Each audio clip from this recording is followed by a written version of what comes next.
All right, everybody, Jason Gordo and Gary Roth coming at you with Modcast episode number 4. Hey, today we're going to have a little bit of fun, Gary. We're going to get into, like the RIA space and what set it on fire for M&A and what advisors, what their choices are, what opportunities they have. I got started this business way back in 2000. With a big Wall Street firm, and that's kind of part of my RIA journey story. But welcome, Gary. Thank you, Jason. Good to see you. Welcome to our podcast. Yeah, it's great to be welcomed podcast. To your own. It's kind of like being welcomed into your own home, right? Right. All right. So today we're going to talk about the evolution of the RIA space, and specifically really get into M&A and what's really happened over the last 25 years. So that's where episode 4 is headed.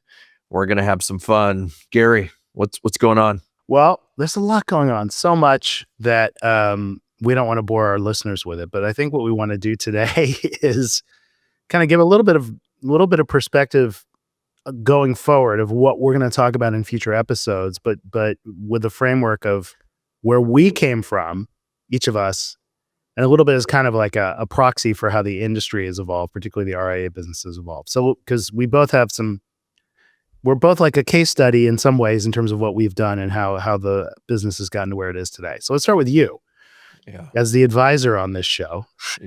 25 years ago, 2000, the turn of the century, the turn of the millennium, where were you? What were you doing? I was in Northern California, and I was a financial advisor. And I'll tell you, I went down, I was a Wall Street guy. I was hired by a firm that doesn't exist anymore called Smith Barney. It was folded into Morgan Stanley during the Great Recession of 08, 09. And my mother was so proud. I passed the 7 and I was a stockbroker. And that's really what we did, right? We weren't picking stocks and selling stocks, but we were doing basic, and when I say basic, I mean like really basic financial planning. We were doing financial planning to the benefit of the firm and the benefit, of the separately managed account managers, frankly. And I say that to people and they go, well, what do you mean? I said, well, the only reason we were doing financial planning at Wall Street firms at that time was to understand how much money the person had, build this huge book of a plan. And the thicker the book, the more time we spent on it, and they should have felt good about that, right? But we never revisited the plan. It was just a way to understand how much money they had, round that money up, and allocate it in a 300 basis point separately managed account. And then find out who all their rich friends were and do it with them. I just want to put a pause in on the word stockbroker. Yeah. Because it's funny, it's a term you never hear anymore, right? Right. Nobody wants to be a stockbroker. But as I think about it, like when I was a kid, if you heard the term stockbroker or there was a character in a movie or a TV show, I mean, to me, it sounded like something impressive and probably hard to do and lucrative. And like, I don't know if it was quite up there with doctor and lawyer in terms of, what we're seen as like big time professions. But like stockbroker once had very, I think, positive connotations, and now it's just like it's like a term of pond scum, complete derision, right? I don't know if it's a Wolf of Wall Street thing or a whatever, but anyway, it's very funny to hear that term. Yeah, and I haven't used it in 25 years. Yeah, but, there's good reasons why you haven't used it, right?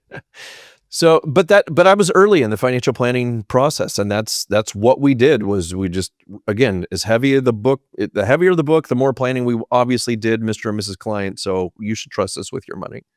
And we never looked at it again, like ever. We never revisited the plan.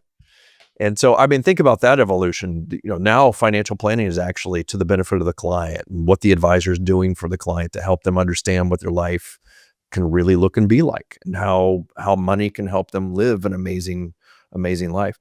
But so that was 25 years ago, and Wall Street was doing some interesting things that I didn't really love. I had a business partner at the time, and he didn't love it either. And we, out of frustration, actually, we met with a couple of industry people who we had built a really nice relationship with, and we said, hey, we have to leave this Wall Street thing. We've got to leave a wirehouse.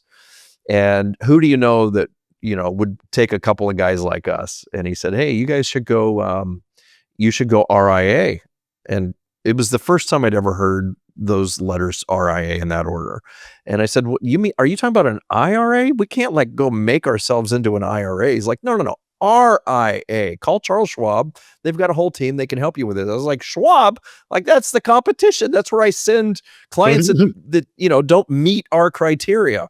And he laughed, and we were totally confused, but we called, and he was right. Schwab has a whole team that'll help you go independent. And this was in 07, late 07. And so we did. March of 08, we launched our firm, and it was the best decision I ever made, leaving Wall Street, leaving the big wire, starting my own independent firm with a partner, and all the fun that we had. I mean, we had a lot of fun. And there was so much to do. Like, we had to source technology and people and space and computers and, hire people and how are we going to run money, and how are we going to do financial planning? And how are we going to build a brand? And how are we going to build a real growing, sustaining business? And so that was our launch. How about you? That was me, from about 2000 through 08. But Yeah. what are you doing 20 years ago? Well, 20 years ago is 2005. We're recording this in May of 2025, but it was really right exactly 20 years ago. I was part of a team that was building a company that was called United Capital. And we were in the space you evolved to by 2007, 2008, but founded as an RIA, but with an idea, a lot of ideas, and we don't have time to get into all of it, but to make acquisitions as a means of growing and establishing a national footprint and an approach that maybe some other people were doing at the time, but I don't think very many were.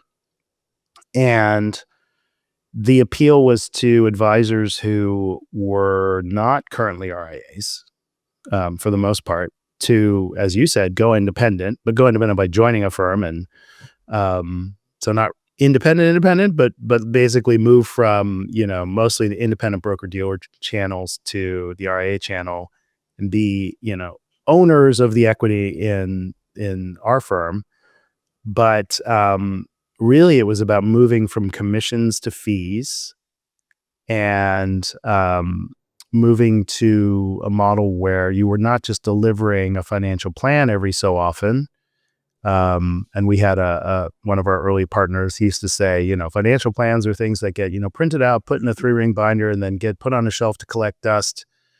And then you pull it out 5 years later, look at everything that was wrong and do a new one. But what we wanted to do was, have it be a continuous part of the client conversation, a living thing. Like it is today. But it wasn't then. His concept too was, and you charge for it. You charge an annual fee for it, not a one and done financial planning fee, but that it was part of the just like an investment management fee that you would charge an ongoing planning fee. And ultimately it became a combined fee. But, and these things were things that I mean, there may have been other people out there doing it, but there weren't a lot. And the advisors we met certainly weren't doing it.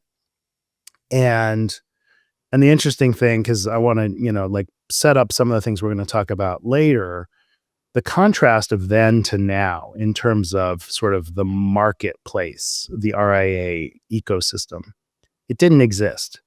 I mean, the space itself was much, much, much smaller. There were far fewer RIAs. There was far fewer AUM in the RIA channel. And there wasn't this whole world of M&A. We were doing it, but it was like, needles and haystacks of finding advisors who you could kind of convince, like, hey, you want to make this leap. It's going to be good for you. It's going to be good for your clients. It's going to be good for your team.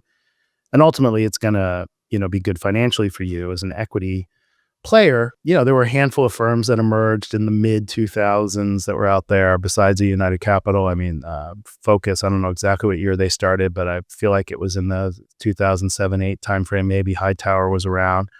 There were some other firms that were around at the time that didn't wind up being sort of name brands, but there weren't the myriad flavors of firms that there are today. And capital was not widely available. So it was just a very different time. It was the RIA industry, people still love to say like, oh, the RIA business is in the third inning or the bottom of the third. And I feel like I've been hearing bottom of the third for like 10 years. So I guess when we started that, it was really the top of the first, but cause May have been spring training. it may have been spring Yelled training. play ball yet. It might have Yeah. even been like the draft. Yeah. But it was a very, very, very, very different time. And maybe someday on this show we'll go back and interview some of the people who were around at that time. If people want sort of like, we'll do like a history component of the podcast. Like, Yeah. but anyway, but the point I wanted to make is it was very early days in sort of the evolution of the RIA space. But then, so we went along and somewhere not 10 years ago, maybe 11, 12 years ago, we met you and your partner, Jeff. Yeah. So maybe talk about how you came into this world or this part of this world.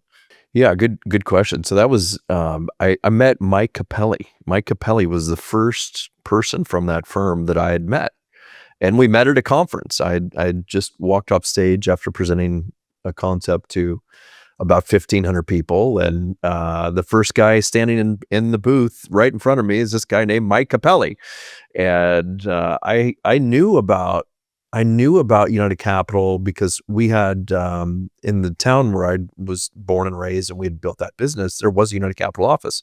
It was one of the first 4, in fact, and I know it well. Yeah. And so Terry was the gentleman who built that firm and, Yep. and who was there. So we get to talking to Mike, and just kind of one conversation led to the next. And, my business partner and I at the time, we just wanted to get back to doing what we got into the business to do in the first place, which was build a great company, have a lot of fun with clients, spend more time with prospects, spend more time with clients. And as we met more and more of the team, we felt like, well, this is a great place where we can continue to do the things we want to do, build a great business, and serve our clients in a better, deeper way, and offload some of the crap, I'll call it, compliance and marketing and finance and HR functions and legal and all the stuff that is just noise in the advisor's calendar. We were really looking to get rid of that stuff, and that's what happened. And it wasn't long after that 2014 acquisition. I think it was 9 months actually later. I was asked to kind of leave the office and join you and Mike and the rest of the executive team to kind of further build out United Capital. And I spent a lot of time touring the country and speaking at events and conferences and meeting with advisors and really telling the United Capital story. But that's how my business evolved. I haven't been a practicing advisor since 2015, and it's kind of the best decision that I ever made. I mean, we wouldn't be sitting here today, you and I, as partners in this thing called Modern Wealth Management, had I not said yes and walked through that door. So, life unfolds in ways that you can't even predict, you can't think about. But man, I will tell you, we have been busy, and the industry has rapidly evolved since that 2014 acquisition, 11 years. And it's right at 11 years ago, by the way. Think about last 4 weeks, we've been at 3 M&A conferences. Those didn't exist back then in 2014 when I was exploring with Jeff, what would our future look like? There weren't the phenomenal number of professionals in the industry, like investment bankers that will help you sell your business, or attorneys that are dedicated to the space, or, private equity wasn't racing to the industry. You didn't have, there's been an entire industry that has spun up over the last 10, 11 years to support the M&A activity of the RIA space. What do you think? It's even gone beyond that. Now you have sovereign wealth funds coming in and investing in some of the very, very large firms in the space. At which, again, going back 20 years ago, when we were, it wasn't even 20, it was 7, 8, 19 years ago, where I remember sitting in a meeting with actually a firm that became an investor, but talking about our assumptions around just charging for advice, literally just charging for advice. And the partner in the room from the firm said, "We've talked to all the inside baseball people in the industry." That was exactly how he said it. "We've talked to all the inside baseball and the people in the industry, and they are convinced you cannot charge for advice." You know, and you go from that world less than 20 years ago to now, like, all of that's table stakes. Yeah. And now everyone's trying to differentiate around other services that they provide. And, but let alone again, as I call it, and other people call it, the ecosystem that's sprung up around the RIA space, the enormous number of tech vendors and tech investment. And like, I'll just give you a quick anecdote.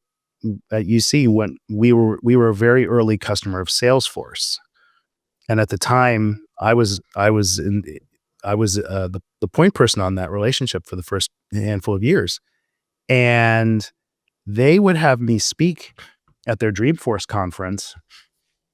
This was like 2007, 8, 9, 10, because they didn't actually have a wealth management platform yet, but they wanted wealth management firms to use it. And so, like, I remember there was a year, like, it was me on stage with like the head of something big for Deutsche Bank.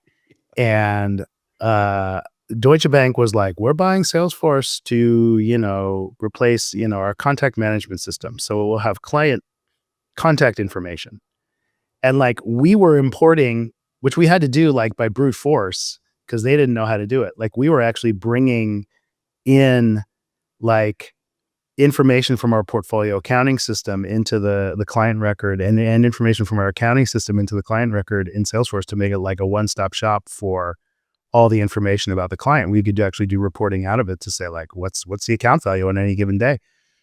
And they were like, "Well, we need to show someone who's actually like doing some integration." And like, for years, like, it was only us, and we were tiny. And now you think of Salesforce and, whatever, financial services cloud or whatever. I mean, that's probably been around for 10 years now. And, and who knows how many hundreds of millions of dollars, if not billions of dollars, have been spent on just that, let alone all of the other firms that are out there that have grown up, like InvestNet and Orion, and goes on and on and on. So it's just, it's a different world. So what we're going to talk about in upcoming episodes is the modern world, the world we're in today, not just modern wealth management, but the world we're in today, and what that ecosystem is like, and what it might mean to you, depending upon who you are, dear listener. But between things like private equity money in the space and what that means, we think it's a good thing. It can be. But, it's been for us. There's different opinions about it, and it depends where you sit. But things like that, the investment banking around the space, all of the, the technology, all of the different things that make the RIA world what it is today, and where we think it's going. And over time, we'll actually bring in some guests, not just us opining and sharing our old man views, but where other people in the industry think it's going. Because one of the things that's true about all these conferences we go to is you have a lot of people who are up there talking about, well, where's it going next? Where's it going next? Who will be and when will an RIA go public again? And what will that mean? That's a topic that we're starting to hear a lot of. We'll dive into that at some point. Well, we'll also dive into, we'll deconstruct a couple of deals that we've been involved in. We'll have some guest speakers come and talk about what that experience was like. We'll get into, diligence and what that looks like and why it's important and how to get ready for it.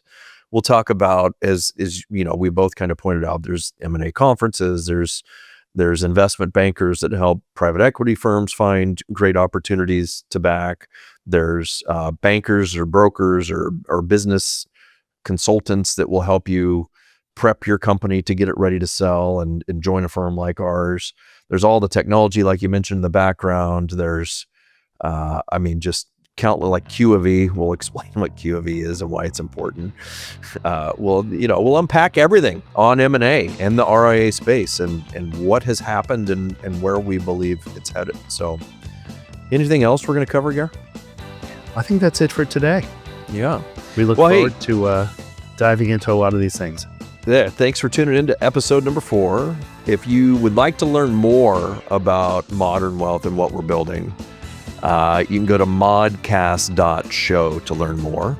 Modcast. We don't call it a podcast here. It's a modcast. And all the listening platforms, wherever you like to consume podcasts, we're there. Go on, like, share, send it out to your friends. Please listen. And we're also on YouTube. So go there and subscribe as well. I'm Gordo. That's Gary. We look forward to chatting with you soon. Bye-bye.